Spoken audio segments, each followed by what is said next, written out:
ठरलं तर मग मालिकेच्या येणाऱ्या भागामध्ये आपण पाहायला मिळणार आहे की इकडे अर्जुन साक्षीला 4 ऑप्शन देतो आणि बोलतो तुम्ही सिलेक्ट करा, तुम्ही आश्रमात कशासाठी गेला होता, तुम्ही सिलेक्ट करा तुम्ही आश्रमात कशासाठी गेला होता। पण साक्षी शिकरे काय बोलायला तयार नसते। तेव्हा अर्जुन बोलायला लागतो मोठ्या आवाजात तुम्ही बोला काहीतरी साक्षी शिकरे। आणि त्या टायमाला दामिनी वकील ऑब्जेक्शन घेते।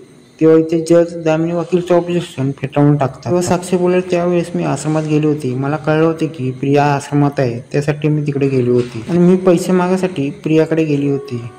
तेव्हा इथे अर्जुन बोलायला लागतो की सांगायला लागतो की आता तुम्ही सांगता पैसे मागायसाठी गेली, 2 एवढी वर्ष झाली तुम्हाला आता आठवलं। असे बोलायला लागते की मी प्रियाला बोलली होते फीचे पैसे परत कर, पण त्यामुळे आमची वादावादी झाली, पैसे नाही मिळाले म्हणून मी चिडून गाडीत बसून मी घरी गेले। अर्जुन प्रिया आणि साक्षीचे कॉल रेकॉर्ड जेव्हा आश्रमात खून झाला तेव्हाचे काढतो आणि ते जजना देतो। आणि त्यानंतर अर्जुन बोलायला लागतो की साक्षी तुम्ही खून झाल्या दिवशी आश्रमात होता, पण साक्षी सांगायला लागते त्या दिवशी मी आश्रमात नाही गेलेली। अर्जुन सांगायला लागतो की खून झाला तेव्हा तुम्ही आश्रमातच होता। साक्षी बोलते नाही आणि थरथर कापत बोलते, नकारत बोलते आणि साक्षी बोलते मी खून झाला तेव्हा आश्रमातच नव्हते। साक्षी बोलायला लागते की मी आमच्यामध्ये वादावादी झाली त्या टायमाला माझी परिस्थिती राहिली आणि माझा मोबाईल पण तिथेच राहिला आणि साक्षी सांगते। तेव्हा इथे प्रियाचा सांगत बँड वाजलेला असतो, ती बोलायला लागते की मी काय साक्षी दिली आणि ही आता काहीतरी भलतेच सांगते। तेव्हा अर्जुन सांगायला लागतो की विलासचा खून झाला तेव्हा तुमचा मोबाईल तिथे राहिला पण तुम्ही तिथे नव्हता। तेव्हा साक्षी बोलते हो। तेव्हा अर्जुन हसत बोलतो की मग तुमचा मोबाईल घ्यायला मग तुम्ही आश्रमात केव्हा गेलात? आणि अर्जुन सांगायला लागतो की मग तो मोबाईल पण तुम्ही प्रियाला दान नाही केलात। ते रविराज प्रियाला बोलतात की साक्षी तुझ्याकडे पैसे मागायला आलीस ते मला सांगितलंच नाही का? प्रिया तिथे तर मम्मा करते आणि बोलते तुम्हाला सांगायचं राहून गेलं। त्यानंतर अर्जुन बोलायला लागतो तुमचे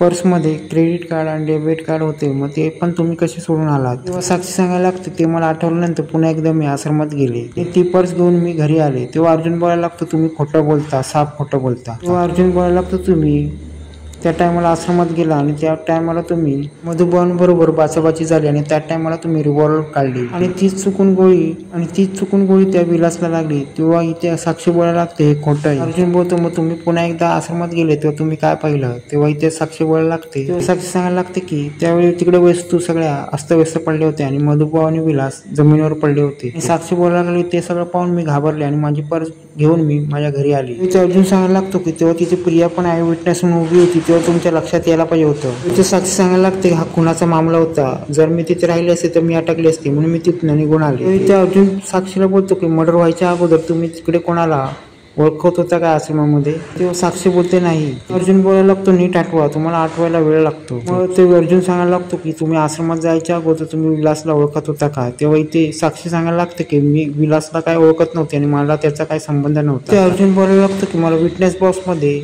राजेंद्र यांना बोलवायची परमिशन हवी आहे। त्यानंतर जज राजेंद्रला विटनेस बॉक्समध्ये बोलवायची परमिशन देतात। त्यानंतर राजेंद्र महिपांचा माणूस विटनेस बॉक्समध्ये येतो। त्यानंतर विटनेस बॉक्समध्ये बोलवलेल्या त्या माणसाला अर्जुन विचारतो की तुमचं नाव आणि पूर्ण ऍड्रेस सांगा। त्यानंतर तो सांगतो की मी राजेंद्र, मी महिपान शिकरेचा कन्स्ट्रक्शन मध्ये काम करतो। त्या अर्जुन साक्षी शिकरेला बोलतो का तुम्ही तिला ओळखता का? तेव्हा साक्षी शिकरे बोलते हा मी ओळखते। अर्जुन बोलायला लागतो की या राजेंद्रने महिपान शिकरेच्या अकाउंट मधून कितींदा पैसे काढले। नंतर अर्जुन हा जजना बँकचे स्टेटमेंट दाखवतो पैसे किती काढलेले आहेत। त्यानंतर त्याचे बँकेतून पैसे काढताना व्हिडिओ पण दाखवतो आणि त्याच्यामध्ये कसं पेनड्राईव्ह लावल्यानंतर बँकेतनं कसे पैसे काढतो हे सगळं दिसतं। त्या टायमाला दामिनी वकील उभी राहते आणि बोलते की हे सगळं दाखवून अर्जुन सुभेदार काय प्रूफ करण्याचा प्रयत्न करतायत? अर्जुन बोलतो हे सगळं दाखवायचं मला तात्पर्य आहे की मधुभाऊने पैसे ठेवायला दिलेल्या पैशांचा सिरियल नंबर आणि या माणसाने काढलेल्या पैशांचा सिरियल नंबर सेम आहे। अर्जुन सांगायला लागतो की महिपान शिकरेने जी कॅश दिली होती त्या माणसाने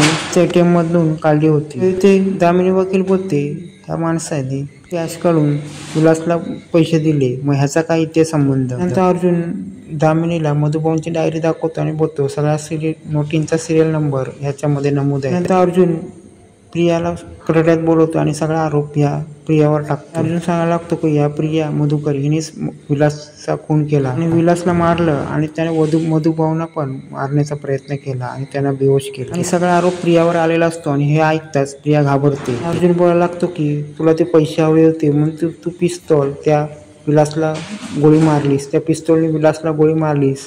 हे ऐकल्यानंतर त्याच टायमाला प्रियाचा संयम तुटतो आणि ती बोलायला लागते की गोळी मी नाही मारली, साक्षीने मारली. साक्षीनेच या विलासचा खून केला. हे ऐकताच पूर्ण कोर्ट दणाणून उठतं. साक्षीनेच खून केला हे आता प्रियाने तिच्या तोंडातून मान्य केलेलं असतं. आणि ते साक्षीला खुनात अडकवल्यानंतर महिपतला खूप राग आलेला असतो आणि बाहेर आलेली प्रिया खूप पस्तावलेली असते. आणि बाहेर प्रियाला पाहताच महिपत खूप रागवलेला असतो आणि तो महिपत प्रियाचा गळा आवळतो. महिपत बोलायला लागतो की माझ्या मुलीला जर फाशी झाली तर मी तुला यमाकडे पाठवायला टाइम लावणार नाही आणि यमाचं दर्शन दाखवायला तुला टाइम लावणार नाही. आणि महिपतने प्रियाचा गळा जाम आवळलेला असतो. आणि आता प्रियाला पुढे महिपत काय शिक्षा देणार आणि पुढे काय होणार पुढे पाहणे रंजकच होणार आहे.